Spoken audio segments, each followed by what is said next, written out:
everybody! Today we are providing you with a very clear step-by-step guide to request a replacement Chase Bank debit card directly on the website. So let's get started without any delay. First of all, we can go to chase.com, this site right here. After that, we can sign in into Chase. So providing your username in this section, and right below it providing your password, and click on this option called sign in order to sign in into Chase first. So once you are logged in, you can click on the account option in the top blue menu and you can select the checking account linked to your debit card.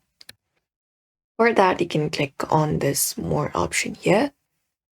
Right beside transfer money from your bank accounts, click on it.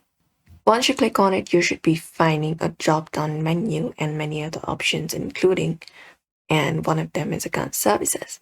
So go ahead and look out for account services, card services, or report lost or stolen card or replace card option and go ahead and click on it. And once you click on it, you will be finding another menu pop up where you need to choose a replacement reason, such as lock or unlock your card, replacing a card, and many more. So go ahead and click on the option called replace card.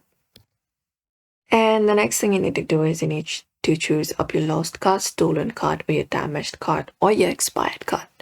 After that, click on the option called next. And after that, you need to choose up a reason why you would like to replace your card. So select up a reason first and click on next. After that, once you complete the process, you will be seeing a confirmation message and replacement card typically arrives within 5 to 10 business days. If your card was stolen or compromised, Chase will block the old card automatically.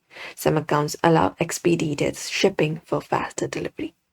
But yeah, that's it everybody. You can follow this method for now. So we hope this video was helpful. Give this video a like and subscribe for more.